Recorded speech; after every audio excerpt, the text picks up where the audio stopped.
home now is play football for the Naval Academy.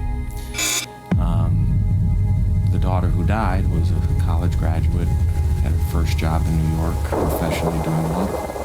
There were no signs. So I think, who does it affect? It affects everybody, because it cuts across all demographics. They're the perfect family. And you would never think in a million years that they would have a daughter who had been going through this and suffered from addiction. For a little while I became a believer, but not in the beginning, absolutely not. Okay. And have you ever relapsed? No. Okay. And how would you define a relapse? What would you say relapse is? Some trumped up word, man, for me it's an excuse almost. I don't think a relapse is actually possible. I really don't. Because once, whatever happened to me, if it happens to you, there's no way you could ever drink or use again. You just can't. You just can't. It's weird. You can't do it. You could literally stack all the most potent narcotics up in front of me with naked women and taunt me. And I'm good. I'll take the girls. I don't want the drugs, man. I'm good. And what would you say is the most prevalent cause of relapse?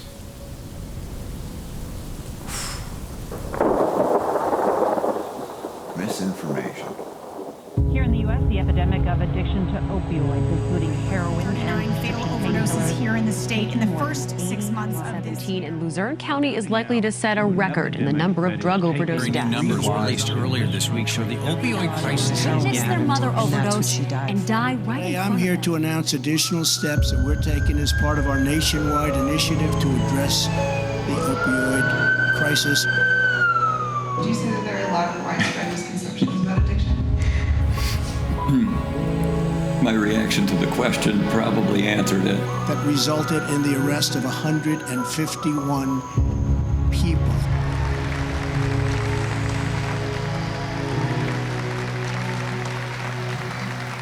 Of course, there are mountains and mountains and mountains of misconceptions. The tragedy of it is that people are dropping dead all day, every day as a direct result. There's not a lot of people having positive experiences with an active heroin addict. So it's understandable why there's hate or malice or whatever. I'm not going to show you any sympathy. You know why? Because you don't have a disease. You have an addiction. You have a weakness. You chose to put that needle in your arm and shoot up that heroin. You chose to snort that heroin. You don't have a disease. You're just weak. A disease is something you choose to do. Little kids with cancer and AIDS, they didn't choose to have a disease. They were given a disease. And they're going to force you to put that needle in your arm. You are choosing to be addicted. Is it a choice or is it a disease? I see that shit all the time, and it's like, do you really think for a second that these people would choose, that I would choose to live a life like that? Why would I choose that? Because I deserve it? Because I'm a scumbag? It wasn't like I planned, hey, you know what, this Friday, I'm gonna do my first line of cocaine and I'm gonna burn my fucking life to the ground. That wasn't the idea. Everybody's got an idea about the moral makeup of us, how we behave, what we do. Everybody's analyzing what we do and they're clueless. Like I said, I never really thought I was an addict until I realized in hindsight, I've been a vicious addict my whole life. We are just so blind. It's absolutely delusional. It's clearly mental illness. It's not a disease. Doesn't matter what we call it. It's still there. Is that a lake or is it a bay? Who gives a shit? You know what I mean? It's not going away because we call it something different. And it's your choice to be stronger than I think the general conception is that addicts are just people who want to do drugs, and that they have a choice that they're gonna stop doing it, and they need to make that choice to stop doing it. And it's not like that for me. It's I don't have a choice. I'm gonna get high, especially when I don't want to. You need to come to terms with yourself and realize that you can overcome this addiction. perfect texture for running, very low impact. We're both California kids, so we haven't had many snow days in our life. I can't be managed. I don't know why you're telling me what to do. People telling me to move left, people telling me to move right. And towards the end, what I found out is it doesn't matter if I move left or move right or stop or stay or push or pull or sit or do nothing. It didn't matter. I got drunk and high. Why? Because I have this other problem that I don't even know exists. It's a miserable life if you're used to drinking and you just quit drinking. I put it down, almost shot myself because I hadn't applied the other solution yet. And I tried that for a year. 6 years before I committed to a 12-step program, I quit for 364 days. 365th, I was ready to drink again. You can't just stop one treatment without applying the other one. All I did was remove some alcohol. Well, now what? Whether you are a dealer or doctor or trafficker or a manufacturer, if you break the law and illegally peddle these deadly poisons, we will find you, we will arrest you, and we will hold you accountable. In your experience as a defense attorney, what percentage of the cases you saw at that time would you say were directly related to addiction? I don't have a breakdown of percentage, but I would have to estimate 70 to 80%. These are terrible people, and we have to get tough on those people. And that toughness includes the death penalty. Anytime there's a demand, there'll be people who will be willing to supply because it's a very lucrative business for people. This for a long time, but what occurrence in your life would you say marked the true beginning of your recovery? I'm going to answer that in a trick way. It started with my first drink. I heard a guy say a very strange thing in a meeting once. He said, alcohol saved my life for many years. That's a strange thing to say at a meeting like this where we're supposed to be talking about not abusing substances. But now I get it. I just feel like it was probably exactly what I had needed at that moment in time. Like, I had no way out, no way to deal with any of the stuff that was going on, with all the shit that I carried up until that point. We got into a detox program that was available here locally.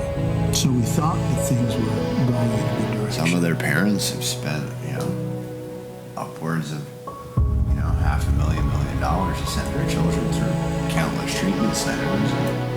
And the parents have spent all of this money. So they're led to believe that what they're paying for has to have some kind of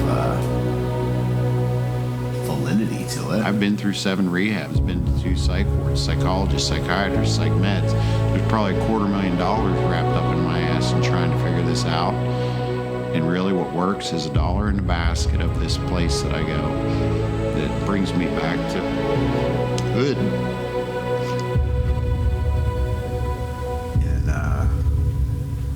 And truth be told, man, as they spent $500,000 for a big book.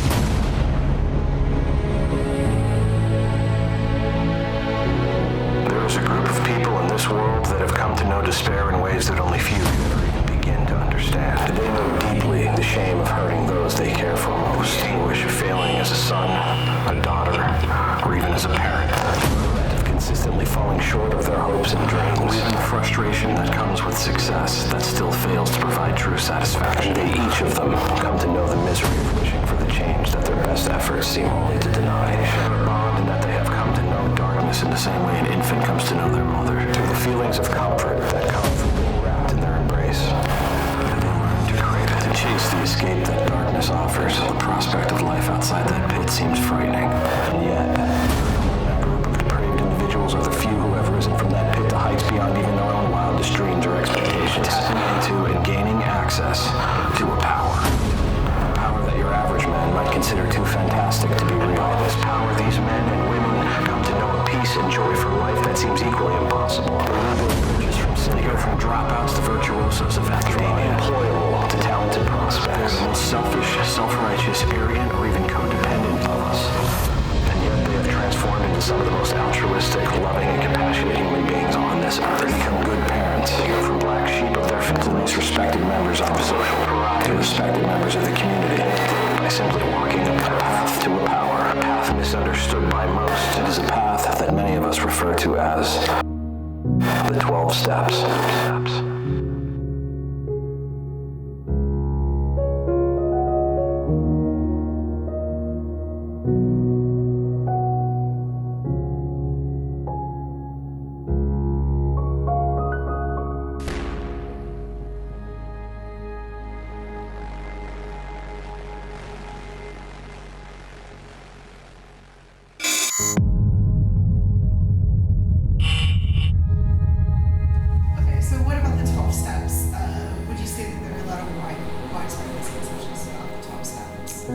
Absolutely, and I had all of them in the beginning too.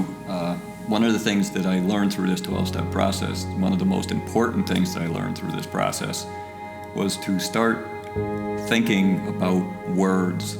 And it might sound like a strange statement, but the 12 steps are based in spiritual principle.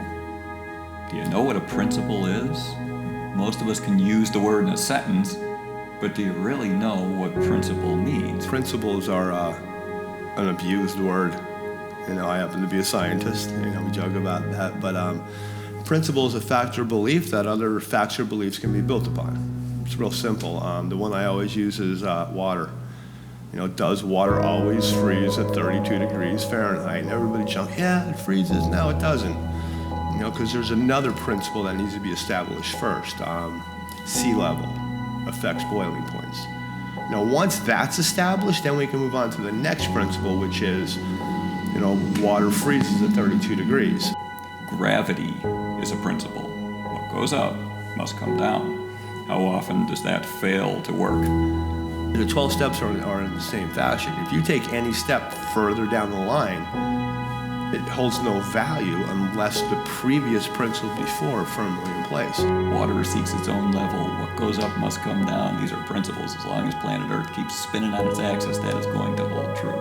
I guarantee you, if you go home and throw something up, it's coming down. So when people make the suggestion that they tried a 12-step process and it didn't work for them, in my mind, you just said, at my house, when I throw things up in the air, they don't come back down. They either weren't taught them properly or they did not properly practice them. Because you have to see that you're powerless over drugs and alcohol, at minimum, so we can begin. If that doesn't occur, later on in the steps, there's going to be some situations that you're not going to be able to do because you're going to try it from a different point of view. So if somebody's can see that they're powerless over alcohol, then, well, basically, you basically have two choices. You would either kill yourself or hope there's a God. In a lot of 12-step fellowships, they all seem to have this list of promises. I think you're shortchanging them calling them promises. I believe they are written guarantees based in cause and effect. If you take this action, we are guaranteeing you in writing this outcome. You know, when you truly understand what it means that there's absolutely nothing you can do. So that was tricky for me because for years, you know, and even in the rooms of these different organizations, there's people preaching, you have the power, you just need to dig deeper. Would you say there are a lot of widespread misconceptions about the 12 steps? Yeah, especially within the 12-step fellowship. There's widespread misconception, and there is vast, unsubstantiated opinion. And it blurs the whole landscape. Thank God there's literature and there's other people that are speaking along the lines of powerless who are sitting there saying, nah, there's nothing you can do about it, you better hope there's a God. But to a person who's holding hope that I can't control this somehow, if I just behave well enough, if I just do the next right thing, if I just act right, I too can get better. Because people have been telling me, change your ways your whole life. And I believed there was some validity. If I just act right, my life would get better. The only trouble is, which I won't find out until I, you know, get further with the steps, I have no power. Sooner or later, if your approach is behaving and acting right, and that's your approach to, I call it a moral approach. If you're working a moral approach to this problem, sooner or later something's going to happen that's so obscene that you're not going to be able to tuck it away under something. It's just going to make you revolt. And if you're going to run a moral program and follow my direction, you know, you would have to interpret unmanageability as chaos. You know, so basically for years I sat there and said, I'll interpret steps as I said them. When I start drinking and getting high, I cannot stop myself. And my life has become chaotic. And I said that, and my next thought would be that I have to dig deeper. I have to ask for help. I need to, are you listening? I'm trying to defend this. I still think there's something that I can do about this. I pulled the person with the most time aside, and I said, everybody keeps saying, keep coming back, it works if you work it. I said, what is it? I'm sure it was said here at some point, but I missed it, I think, because I don't get it. And they couldn't tell me. You know, and that's what people are teaching me. That my life's become chaotic. I mean, you just listen to me, I'll get you there. And for 9 months, I was like a German Shepherd. My sponsor told me to do this, I did that. Told me to clean up bathrooms at McDonald's. I cleaned up bathrooms at McDonald's. 18 years clean and sober, and they're staring at me with their mouth open, this blank stare, like I just asked them a question in some foreign language. And that, now I wasn't afraid anymore, now I'm mad. Like they keep telling me it works if you work it, but they can't tell me what it is. What am I supposed to do? What am I gonna do? And I'm running a different program. I'm trying to act right and do the next right thing, like you said. And I have a plan I'm trying to manage because I don't want my life to become chaotic anymore. You know, so the whole time I'm doing what he's telling me to do. I'm trying to manage my life. Very, very small plan. Listen to my sponsor. Read what I'm told to read, do what I'm told to do. It's a very small plan. I had a very, very limited. And my ship didn't come in. And then one day I just woke up and said, you know what, screw all this. It's not worth my time. Because I have this other problem that I don't even know exists. And that's when I called my friend that I knew was in recovery, and I said, is this it? I'm gonna come here and read bedtime stories with these people every Wednesday night, and somehow that's gonna make me not wanna shoot myself anymore? Because I'm not buying it. And thank God he said, no, that's not it. Why don't you come sit down with me in my house and let me show you this process, because we can fix this. You don't have to be powerless for the rest of your life. There is a solution. I had to come to believe that God himself is going to restore me to sanity. Yeah, and that only happened, you know, when I finally understood what it means that there's absolutely nothing I can do about it. So now I'm moving forward. Because before that happened, before I truly admitted my powerlessness, the only thing steps 2 and 3 could have meant to me was behave and act right. You accept the powerlessness and you just let it go.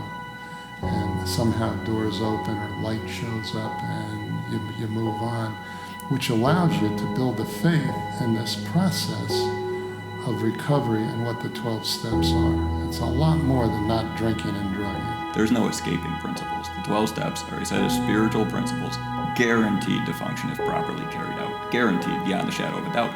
There is a 100% success rate in the 12-step arena if you actually do what they say. So, and I am certainly not suggesting that I come anywhere even remotely close to practicing these principles perfectly. I do not come anywhere near that. But when I do practice them, they in fact do work perfectly. Some of these promises that everybody loves so much says, when we sincerely took such a position, all sorts of remarkable things followed. Not when we faked this, remarkable things followed. It's just not what it says. So if they don't work, it's because I didn't properly apply it or the sincerity just wasn't there.